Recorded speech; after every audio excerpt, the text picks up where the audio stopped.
G'day guys, welcome back to my channel. My name is Wildkard. Thank you for being here and watching my content. As always, it is my pleasure and privilege to entertain you right here on YouTube. And the greatest sporting event in the world is upon us. That is the Rugby World Cup. And it wouldn't be the greatest sporting event in the world without referee controversies, alright? So yes, right in the firing line is Mr. Matthew Carley from England. He was the referee between Wales and Fiji on the weekend. Beautiful game of rugby that was ruined, in my opinion, by the extremely poor performance of Matthew Carley. Extremely lenient and biased towards Wales. Now, we have guys like Paul Smith here. I have no issue with Paul Smith's defense or the Matthew Carley. I mean, he makes some pretty good points. But the thing with Paul Smith is he's taken this specific game and looked at it as a standalone performance by the referee. You can't really do that because we have records of the referee performances from his past, and we can look at how the referee performs in the past and compare that to how he performed in this game, and we can see there's a massive discrepancy of his performance, and that tells me there is something wrong with the referee in this match. Okay, so what do I mean by that? A referee can be sometimes to interpret rules a bit differently. We know that there are some referees that are more lenient than others. For example, we know that Barnsley and Gardner are more lenient on yellow cards and penalties, and the lenient yellow cards, they don't like to give out yellow cards as much as other referees.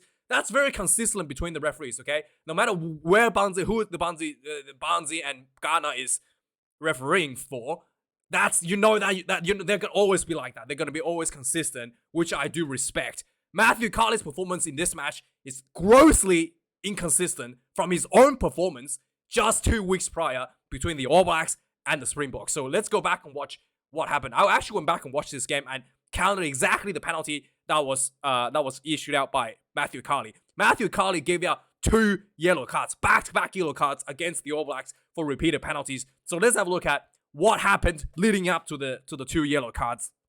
And we can determine that as a baseline for his performance in the Wales and Fiji match, okay? So, first up, we've got, immediately in the game, the All Blacks gives away a penalty for scrum. A few minutes later, All Blacks gives a penalty from a line-out for engaging the line-out early. And then the very next line-out, All Blacks engage the jumper early again. And then right after this third penalty, All Blacks engages the line-out early again. So 4 penalties in a row in 5 minutes of the game time. Referee Matthew Carley decides that's enough, issues a warning for the All Blacks, which is completely correct, right? In 5 minutes, 4 penalties, way too much. Everybody can agree with that. 9 minutes into the game, All Blacks gives away another scrum penalty. And Matthew Carley says, look, that's enough. You've given out 5 penalties now, okay? Because the fact that this is a scrum penalty, not a line-out penalty, I'm going to give you another warning. But this warning is for covers everything. Any more penalties from anywhere, someone's going off, which is fair enough because you can determine that scrum and lineouts is 2 different categories, and you give the lineout warning does not carry over to a scrum penalty. So now there's a penalty for just everything, right? There's warning for everything. Sure enough, 30 minutes into the game, Scotty Barrett crawling on the breakdown, not supporting his own weight, yellow card, which is completely correct, right? Immediately after this yellow card was given, a line-out was set by the Springboks. They go for the maul. Sam Cane enters the maul from the side, yellow card. Okay, so that is how many? 1, 2, 3, 4, 5, 6, 7. That is 7 penalties, 2 yellow cards, which is correct, right? So that is the baseline Matthew Carley is working with. You give out repeated penalties. I'm giving you, I'm going to give you warnings, and then if you continue, I'm sending you off. I'm not going to give you no re-warning. He's not going to, in this match, he did not give the All Blacks a re-warning before he issued the second yellow card. He immediately gave out the yellow card to Sam Cane for entering the maul from the side, right? So that's the baseline we're working with. Now, if we look at the Welsh game, right? We can start everything from 58 minutes into the game. Wales gives away an offside penalty. Following this penalty in the very next play, Wales gives another offside penalty. Following this offside penalty, in the very next play again, Wales gives out 2 offside penalties in one sequence. And at this point, the commentary says maybe the referee should consider a yellow card or at least a warning. No warning yet. And immediately after this play, another offside penalty that was given. So that is 4 offside penalties given out. Finally, the referee gives a warning. Okay, now we have a baseline. 4 penalties, 4 offside penalties, a warning, right? And then 64 minutes. So everything is only about 6 minutes. All this happened within about 6 minutes. So it's not like a very long durations that happened. Fiji gets a yellow card sent off for sacking a maul. Okay, so that's actually a correct decision against Fiji, and the referee was not hesitant in giving out a yellow card there against Fiji. A few minutes later, 67 minutes into the game, there was a yellow card at the breakdown, and the referee finally gives the first yellow card against Welsh. 67 minutes. So up to this point, you can say the referee is still pretty consistent because that's 5 penalties against Wales, and they get a yellow card for repeated penalties, which is consistent with his performance in the All Blacks game, right? 5 yellow card. Yeah, everybody's actually quite happy up until this point. And then immediately after this yellow card was given, Wales gives away another penalty at the breakdown for not rolling away. And this is literally a minute after this yellow card was issued. No warning, no penalty, no yellow card. Matthew Carley has somehow decided that the issuing of the previous yellow card resets the warning. Even the commentary was starting to wonder, why is this not another yellow card? Because exactly same infringement that resulted in the yellow card just before. And we saw Matthew Carley against the All Blacks. He's happy to give out back-to-back yellow cards. So this is already very inconsistent with even for his own performance, right? And the thing gets more and more absurd from this point going forward. 17 minutes into the game, so 1 minute later, after this breakdown penalty was given away, there was a scrum penalty against Wales. This could have been a penalty try. Matthew Carley did not even consider the penalty try. And no yellow card. And continues with the game for another penalty for Fiji. Few minutes later, Wales gets penalized again. So this is 74 minutes. So 4 minutes after this, gets penalized again for the breakdown for playing the ball off their feet. So that is another breakdown penalty. Matthew Carley completely ignores everything that happened beforehand, just gives another penalty, no warning, no yellow card. 75 minutes, 1 minute after this penalty happened, and this is all in front of the trial, by the way, hands on the ground, Matthew Carley issues another penalty, no warning, no card, okay? That is, it's just mind-blowing how he could allow so many penalties of the exact same infringement at the breakdowns, no yellow card. 77 minutes into the game, another penalty against Wales in the scrummaging. Finally, the referee issues a warning, and the game finishes without any further penalties. But man, that is extremely inconsistent, even for his own performance against just 2 weeks prior to this game. So I think someone needs to take a look at what is happening with this referee. My speculation is they shouldn't be putting English referees for Welsh games, especially if the Prince, right, the future King of England, is watching, supporting Wales. I mean, he doesn't want to destroy his social credit in the monarchy, right? I mean, it's just so much leniency towards Wales in this game. I think World Rugby should take a look at this. It's really not right. Something is wrong here, okay? So anyway, let's move on from that. The best part of the game, actually for me, is when Dan Biggar started screaming at his teammates at halftime. For so many years, I never really enjoyed the Welsh team. I feel like nobody has any character. It looked like a bunch of nuns wearing red shirts running around. Finally, somebody has shown to the world that they have some passion for Welsh rugby, have some passion, have some, fire in their hearts. And Dan Biggar, man, this actually put a smile on my face on the weekend. I was truly enjoying this. So let's just quickly watch it a little bit. Actually, you can go watch it yourself. It's online. I don't want to get copyrighted or whatever. But the best part of this is when Dan Biggar, here it is. He's just screaming at George North, the guy that has 115 test caps, 115 test caps, George North. He's screaming at him, pointing at the sideline, telling him to kick the ball out. It's really, really funny because this marks a historical day for George North, believe it or not. He became one of the few people in Wales who's played in 4 Rugby World Cups, right? Not only he's 113, 114 test cap veteran or 115 test cap veteran, he's also one of the very few elite Welsh that has performed in 4 World Cups. And Dan Biggar's way of saying, hey, congratulations for making it to the World Cup. Now kick the ball fucking out of the bounds, right? It's just, just brilliant, just great, really. I really enjoyed that, to be honest. That was really put a smile on my face. Anyway, let's move on. So another game that was really, really interesting for me, and there was a lot of discussion following this game I saw. It's the England versus Argentina match.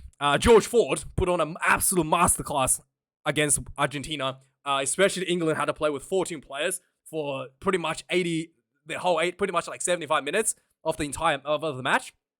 And George Ford's drop goals and goal kicking was just absolutely sublime. He made it look so easy because it takes really a lot of hard work, dedication, and just a lifetime of discipline to get to what George Ford was able to achieve in this match against Argentina. Like, really, I really was so impressed. And I just, a lot of people thought, the England strategy was boring, whatnot.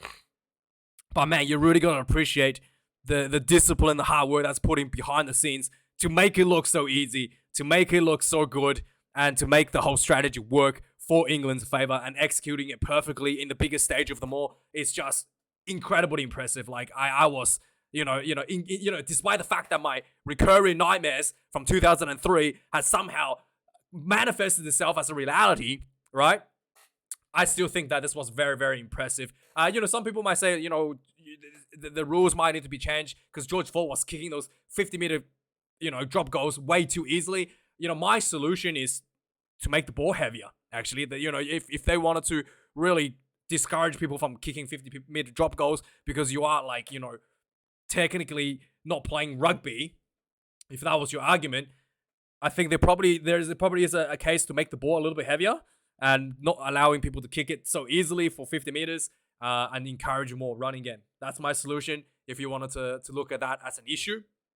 So, yes, Michael Cheika obviously was once again defeated by the kicking game.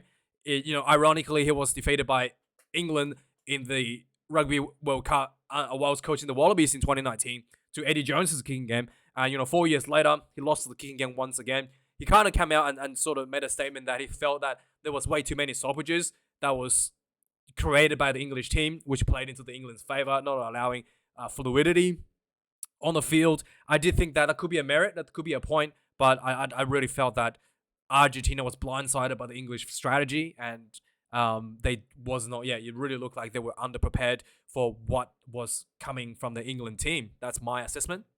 With that being said, England did have, obviously, Tom Curry was red carded very early in the game. He's been cited and banned for banned from further participations in the Rugby World Cup all the way till the quarterfinals. So yeah, he's going to be out of action for a while for England. Obviously, the big game of the weekend, France versus the All Blacks in the opening match. The All Blacks was convincingly dominated and lost in that epic encounter. And probably the key area that the All Blacks lost is the kicking game. Again, one of the things that it's actually kind of a bit ironic if you come to think about it. The two things in Super Rugby that is frowned upon is kicking the ball away and scrummaging, wasting time. And that happens to be the two areas that the All Blacks lost to the French. Yeah, the Ethan de Groot gave away 6 points, 2 penalties, scrum penalties in the first half. And then, the kicking game from Beauden Barrett, really less than desire. A lot of the kicking was uncontested by their own standards, and the accuracy was very, very low by the All Blacks. And yeah, it seems that the All Blacks really created a a situation where, their own arrogance, I think, in some sense, insisting on playing a style in Super Rugby that is no longer, that is no longer, that's no longer, that is no longer, the premier way of playing rugby in international tests anymore. They put themselves in this massive deficit against world class teams. So yeah, that's my assessment. Israel Dak came up with the same assessment as well in his post match, podcasts.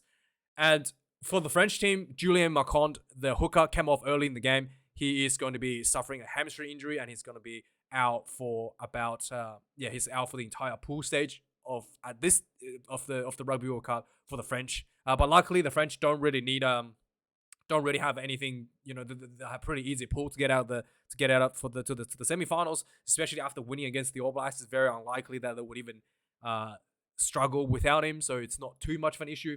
For the All Blacks, though, they did have a early injury going into the match. Sam Kang was ruled out due to a bit of injury that picked up at the captain's rung. It wasn't specific exactly what it was, maybe just a tight hamstring or something, which led to Brodie Retallick coming back a little bit earlier from his injury. And Sam Kang is going to be okay, but he wasn't played in the opening match. The All Blacks obviously had a bit of injury as well with their loose forwards. What's his name? Nadawai. With Nadawai was injured, the Ethan Blackadder has been added to the team as a replacement, and I think Ethan Blackadder is one of the best players in New Zealand, and he's also the third line-out option for the All Blacks. And he has been injured for quite a while. That's why he wasn't selected initially. But it's good to see that he finally makes back into the All Blacks team. They will definitely need him in that blindside flanker position potentially for the All Blacks. And I'm very excited. Ethan Blackadder is definitely one of the biggest, most important players for the All Blacks team. All Blacks have added, former coach Steve Hansen into the team to give him a bit more assistant, to try to, give him some more pointers, trying to bring that culture back, trying to bring a familiar face back into the team, and hopefully that'll rebuild the confidence that the All Blacks has lost, losing to France and losing to South Africa in the previous two matches. The French has announced the team actually against Uruguay just before starting this video, so there was a few people obviously expecting to be rested for injury protections, and the French also has a very deep reserves.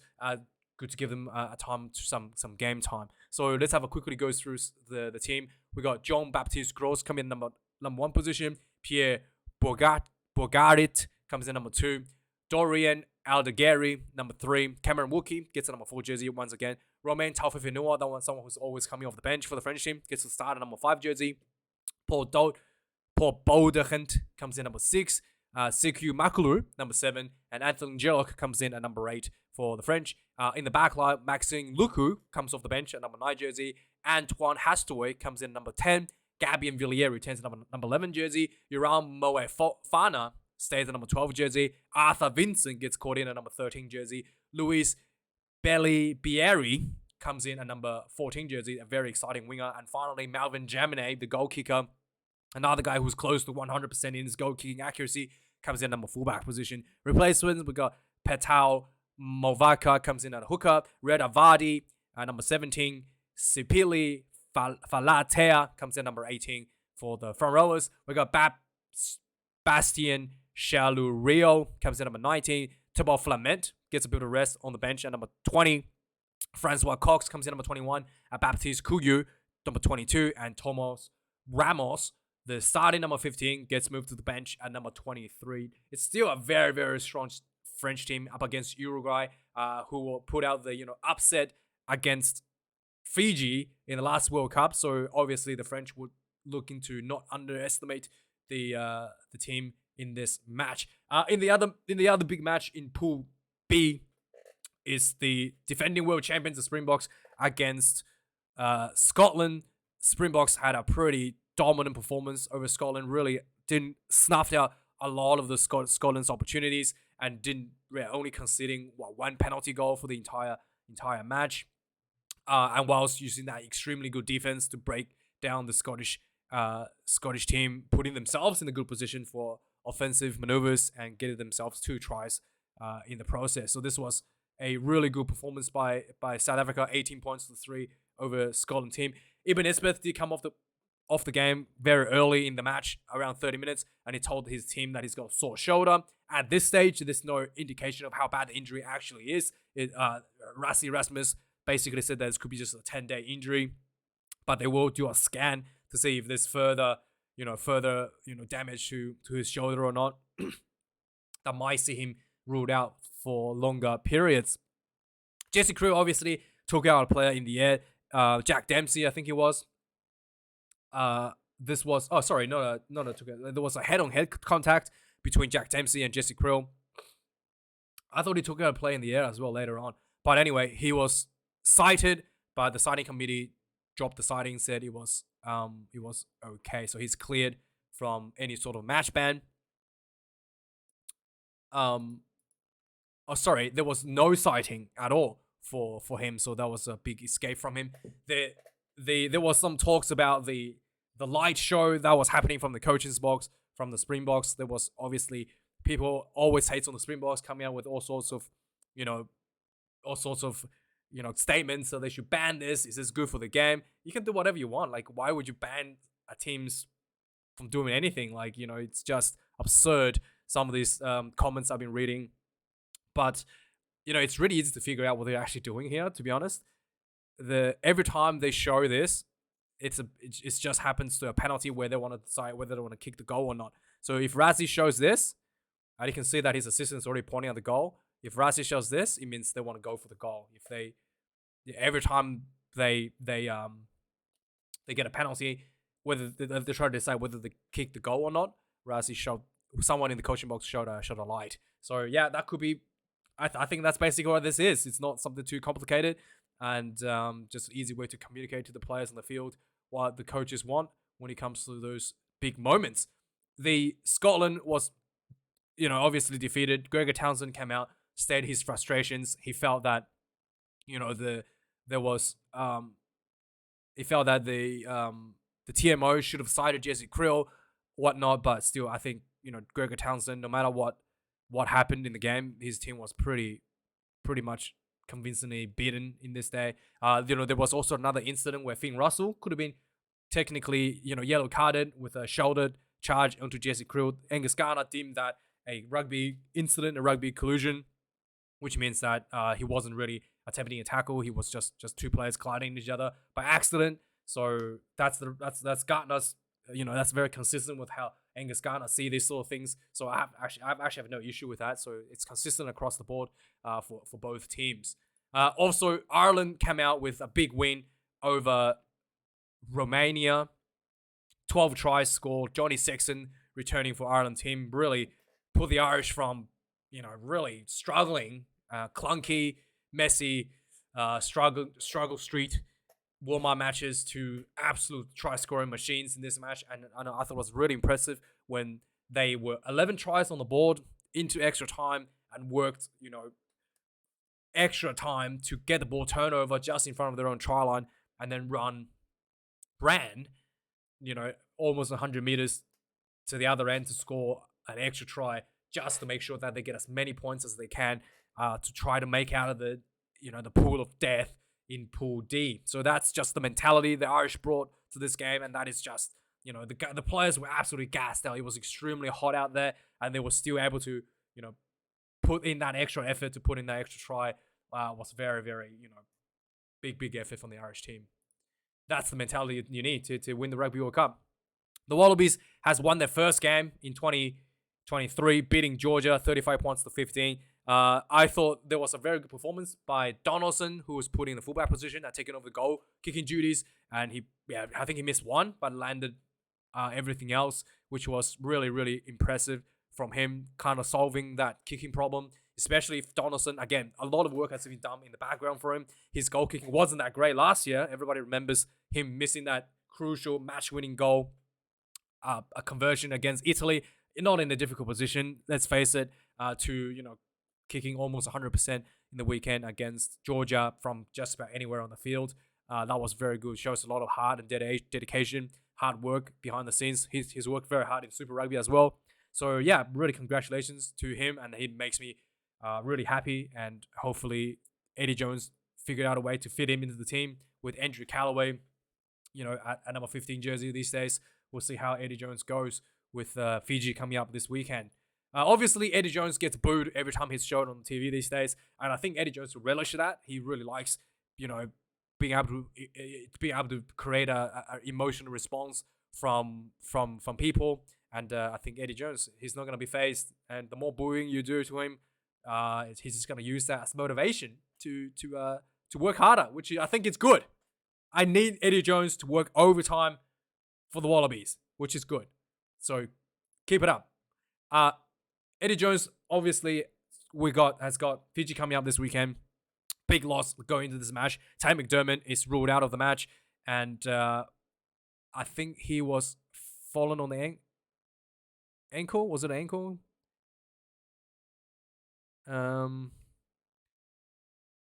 But anyway, McDermott will not be available this weekend against Fiji due to a bit of injury sustained against Georgia.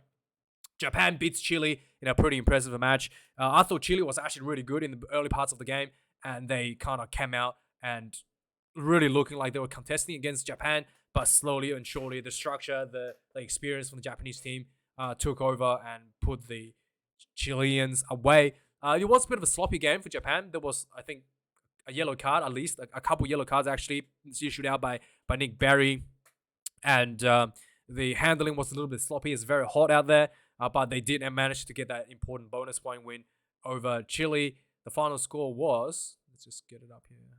What was the final score?